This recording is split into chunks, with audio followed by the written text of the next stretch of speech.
Ever wondered how Warren Buffett, the legendary value investor, consistently achieves remarkable returns year after year?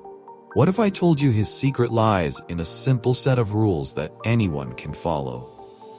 In this video, I'm going to break down Buffett's famous investment strategy, which boils down to just 7 rules. Let's get started. 1. Don't hold a stock for 10 minutes unless you're willing to hold it for 10 years. I'm not recommending that people buy stocks today or tomorrow or next week or next month. I think it all depends on your circumstances. But you shouldn't buy stocks unless you expect, in my view, you expect to hold them for a very extended period, and you are prepared financially and psychologically to hold them the same way you would hold a farm, and never look at a quote. You don't need to pay attention to them. You've got to be prepared when you buy a stock to have it go down 50% or more, and be comfortable with it as long as you're comfortable with the holding. And I pointed out 3 times in Berkshire's history, when the price of Berkshire stock went down 50%. There wasn't anything wrong with Berkshire when those 3 times occurred. But if you're going to look at the price of the stock and think that you have to act because it's doing this or that, or somebody else tells you how can you stay with that when something else is going up, or anything, you've got to be in the right psychological position. And frankly, some people are not really careful. Some people are more subject to fear than others. The real test of whether you're investing from a value standpoint or not is whether you care whether the stock market is open tomorrow.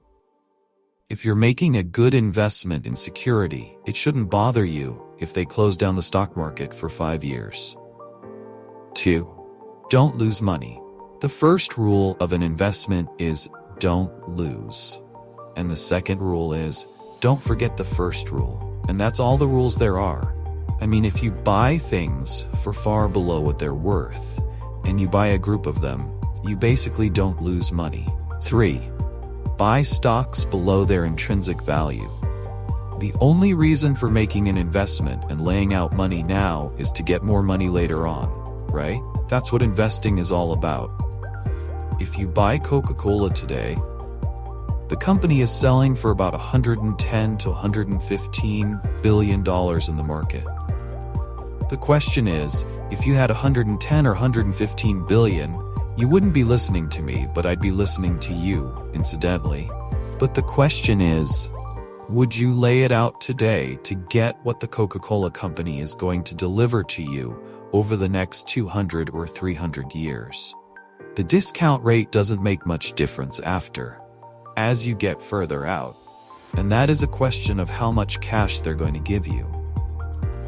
It isn't a question of how many analysts are going to recommend it, or what the volume in the stock is, or what the chart looks like, or anything. It's a question of how much cash it's going to give you.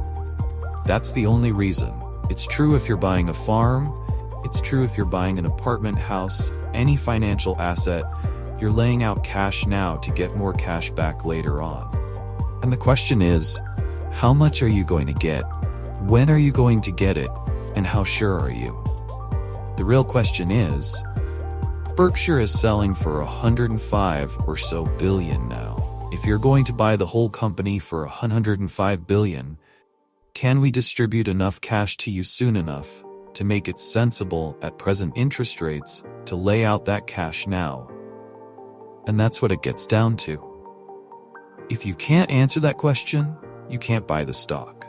You can gamble in the stock if you want to, or your neighbors can buy it. But if you don't answer that question, and I can't answer that for internet companies, for example, there are all kinds of companies I can't answer it for, but I just stay away from those. 4. Stick to businesses that you understand. I have an old-fashioned belief that I should expect to make money in things that I understand. And when I say understand, I don't mean to understand what the product does or anything like that. I mean, understand what the economics of the business are likely to look like 10 years from now. or 20 years from now. I know in general what the economics of, say, Wrigley chewing gum will look like 10 years from now. The internet isn't going to change the way people chew gum. It isn't going to change which gum they chew. If you own the chewing gum market in a big way, and you've got Double Mint and Spearmint and Juicy Fruit, those brands will be there 10 years from now. So, I can't pinpoint exactly what the numbers are going to look like on Wrigley, but I'm not going to be way off if I try to look forward on something like that. Evaluating that company is within what I call my circle of competence. I understand what they do, I understand the economics of it, I understand the competitive aspects of the business. Defining your circle of competence is the most important aspect of investing. It's not important how large your circle is. You don't have to be an expert on everything, but knowing where the perimeter of that circle of what you know and what you don't know is, and staying inside of it, is all important. And if I don't understand something, but I get all excited about it because my neighbors are talking about the stocks are going up and everything, they start fooling around someplace else. Eventually they'll get creamed, and they should. I've been taught by Ben Graham to buy things on a quantitative basis. Look around for things that are cheap. And I was taught that in 1949 or 1950, it made a big impression on me. So I went around looking for what I call used cigar butts of stocks.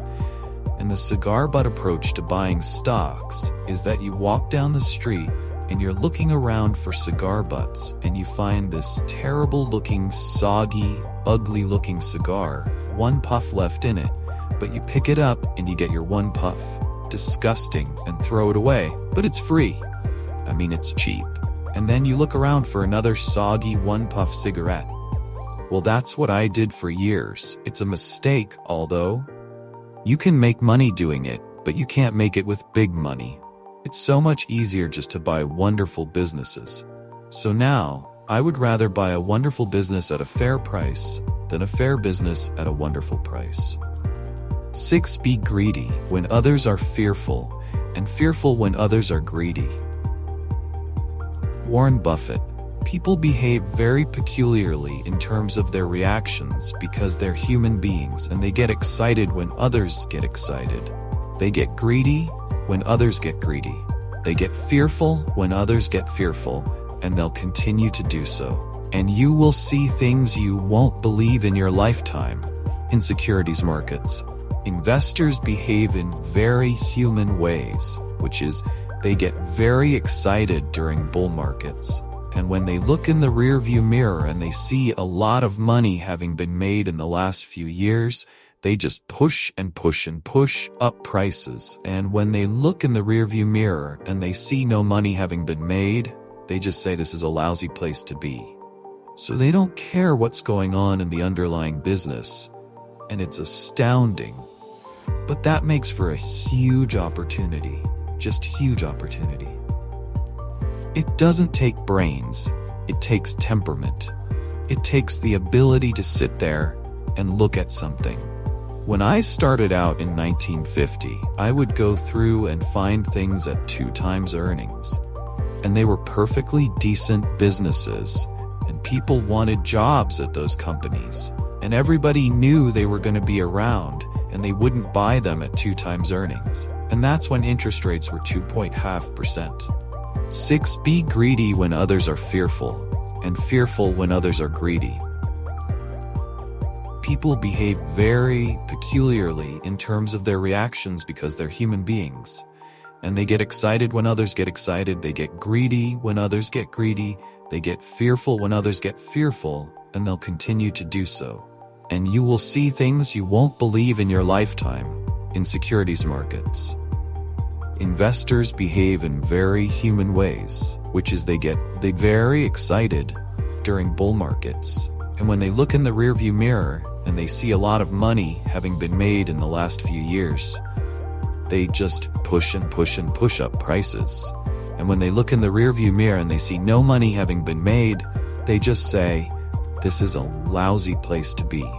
So they don't care what's going on in the underlying business. And it's astounding. But that makes for a huge opportunity. Just huge opportunity. It doesn't take brains, it takes temperament. It takes the ability to sit there and look at something. When I started out in 1950, I would go through and find things at 2 times earnings. And they were perfectly decent businesses. And people wanted jobs at those companies. And everybody knew they were going to be around. And they wouldn't buy them at 2 times earnings. And that's when interest rates were 2.5%. 7. Seize your golden opportunities. Big opportunities in life have to be seized. We don't do very many things, but when we get the chance to do something that's right and big, we've got to do it. And even to do it in a small scale is just as big a mistake, almost as not doing it at all. You've really got to grab them when they come, because you're not going to get 500 great opportunities. The biggest mistakes we've made by far, biggest mistakes I've made by far are mistakes of omission and not commission. I mean, it's the things I knew enough to do. They were within my circle of competence, and I was sucking my thumb. Those are the ones that hurt. They don't show up anyplace. I probably cost Berkshire at least $5 billion by sucking my thumb 20 years ago or close to it, when Fannie Mae was having some troubles and we could have bought the whole company for practically nothing. I don't worry about that if it's Microsoft, because I don't know it. Microsoft isn't in my circle of competence. That's why I don't have any reason to think I'm entitled to make money out of Microsoft or out of cocoa beans or whatever. But I did know enough to understand Fannie Mae, and I blew it. And that never shows up under conventional accounting. But I know the cost of it. I know. I passed it up. And those are the big mistakes.